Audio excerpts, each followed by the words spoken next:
Mr. Speaker, I hope you will add me time because I've listened to the veteran member, but I've not heard her advance anything which is out of order.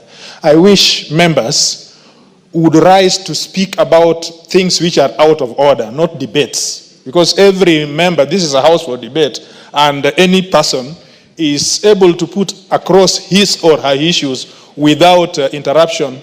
But let me, and so in all this, I find that discussing this two-thirds issue is an interesting thing, which we need to think through.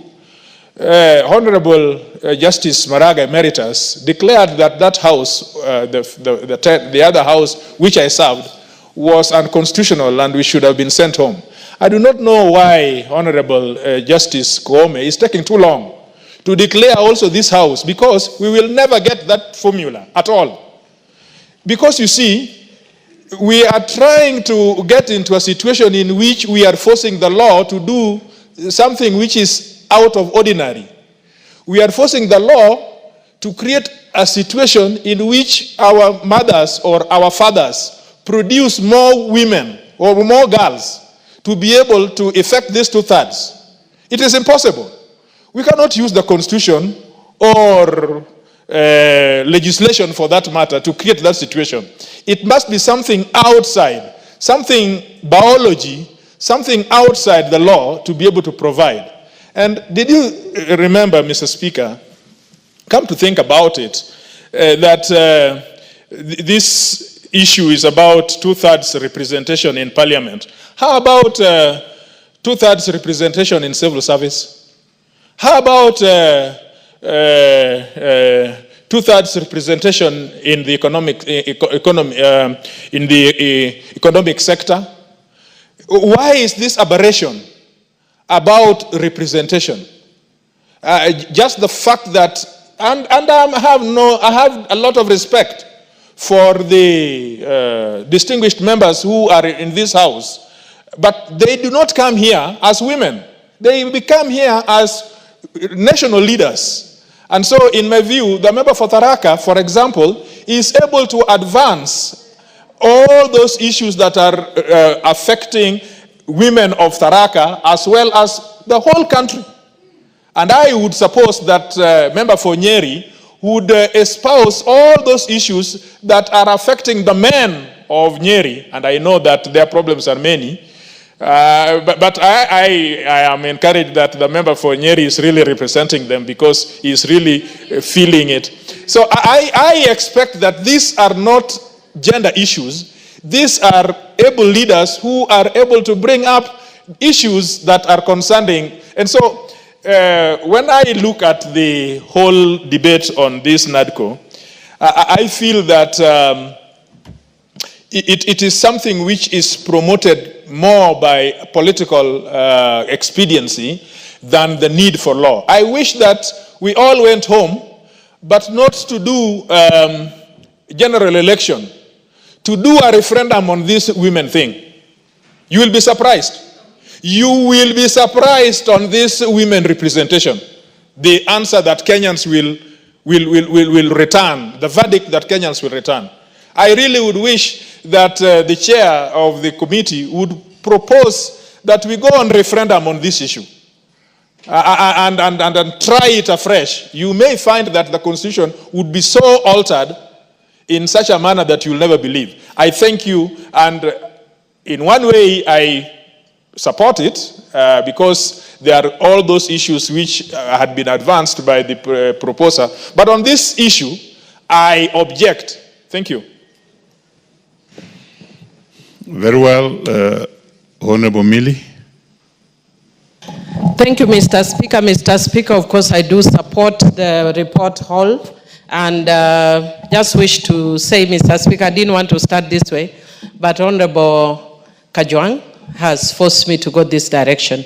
First of all, I'm very disappointed that he originally comes from my constituency. I am also disappointed that he is actually our grandson in Kolo Kanyala village in Rusinga Island. I am disappointed that he is my protege as a law student. He actually, together with Honorable Chilo Ayako, used to study my notes. and that's why he has passed and is excellent. So I am disappointed that he has such retrogressive ideas. It means I didn't do my work well, but there is still room. I will do that work to change his mind about this. Mr. Speaker, I want to also apologize again because of all the factors I've indicated here for the next things that I'm going to say. That Honorable Kajwang, we may be educated and even have PhDs, but there are factors that cannot change. One of the factors that can't change is that as a man you have never had periods and you have no clue what it is like to have periods. So please don't talk for me. Honorable Kajwang, you have never carried a baby for 9 months. Maybe there me and you are the same. But most of the women here have carried babies for 9 months. So you cannot talk for them. They know what it is to labor for 9 months. So don't talk for us on issues of women. Don't purport to know issues relating to women. Mr. Speaker, it's the same way. I cannot talk about wet dreams because I don't know what it is like to ejaculate in the night, Mr. Speaker. Mr. Speaker, we are all very different as men and as women. And therefore, let us keep our lane. Let us love our brothers. Let us love our boyfriends. Let us love our husbands. Let us love our uncles. Let us love our fathers. Similarly, please, also love your sisters, love your aunties, love your mothers, love your grandmothers. It's not a competition. Everybody knows that the world is skewed against us. What I'm telling Honorable Kajwang in a very crude manner is that you are not wearing my shoe. Only the wearer of the shoe knows. Mr. Speaker, I've said it here in this house before, that there were days that if I were to come here to debate the house on a critical issue, I wouldn't even come here. Why? Because I would be in a pool of blood. Because I would faint. I was being admitted in hospital every month for 3-4 days. Honorable Kajwang has not had to go that. And you expect me to go out there and compete equally with you. There is a load that I'm carrying as a woman that you have never carried and you don't know how to carry. And you will never know to carry because you have the privilege of being a man. The same way in the US and other countries, there is white privilege. And so a white person cannot lecture a black person because you have not lived the shoes of a black person. In the same manner, a man cannot lecture me about being a woman because you don't know. And if you actually look at all the things that bedevil women, they start with men, menopause, menstruation and all that. Even though we love you and you are a necessary evil in our lives. That's why we marry you and you have you as boyfriends and all that.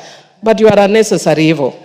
So I want to lecture you, but also plead with you, my brother, and my grandson.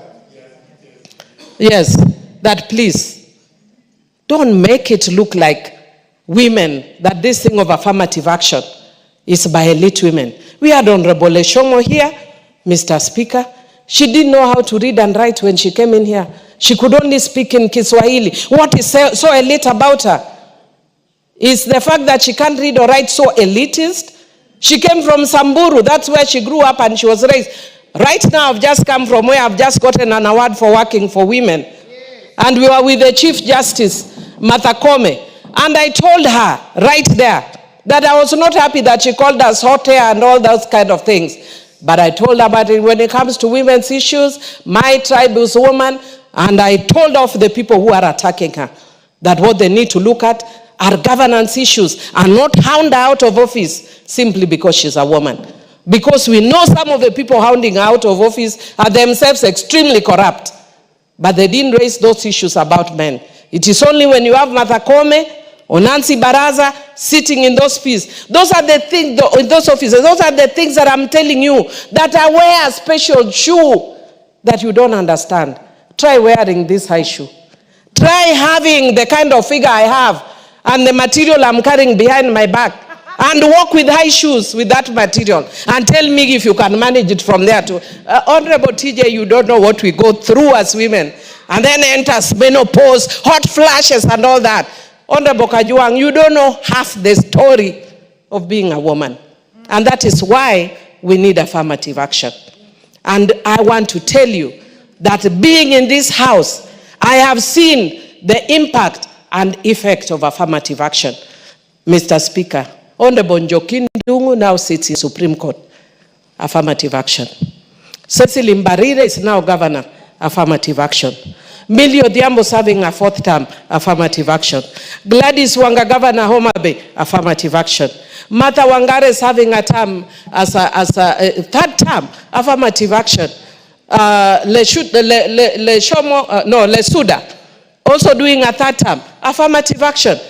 Mr. Speaker, how did we get it here? We got here because we were given that platform. If I was not given that platform, when I went to Suba the first time, everybody was asking me the questions that TJ was not asked. I was asked why I don't have a child. I was asked where my house is or my home is. I was asked where I'm married. Nobody asks him those questions. My house was burnt. My bodyguard was killed. I know that kind of violence may be similar, but it's worse when you are a woman. Right now, Mr. Speaker, I'm living here because of a case of a girl who is 19 years, who was reported to have been raped, and people are mocking her on social media. I'm meeting her with her mother. People are mocking her on social media. The girl is actually going through depression, and we may lose her because of what she's going through. The men don't have to go through those kind of things, Mr. Speaker. And when we actually trivialize the things women go through and make it an elitist thing. Honorable Kajwang, I know your daughter. She sings very well in Nairobi Central SDA. She's an elite woman because she's grown in Nairobi. May she get that opportunity that also a rural woman may get. If you don't like us as the women in the house, think about your daughter. She's a wonderful woman, and she needs that chance just like every other woman. Mr. Speaker, I want to say that I'm very happy that we are discussing this as we are commencing the International Women's Day, which is coming on the 8th of March. And it is a reminder that it is a long journey. From 1975 in Mexico, right up to now. We moved to Copenhagen, we moved to New York, we were in Nairobi with the Nairobi forward-looking strategies. Honorable Kajwang, it has been a journey. And for some of us, it is a lifelong journey. I am committed to changing the lot of women. And that is why what I'm wearing today is written, Women Committed to Changing the Lot of Women. And I will not stop. I've said I'm not retiring from this because this is a cause for life. And so I'm encouraging my brothers, let's not trivialize this issue. These are your daughters. These are your mothers. I know wives, we have different stories. These are your daughters. These are your mothers. Please have empathy. In Jesus' name. Amen. Great, and I think members, you have seen what debate can be. Honorable Kajwang still allowed Honorable Millie to have her story. Great. Now, let's have the Honorable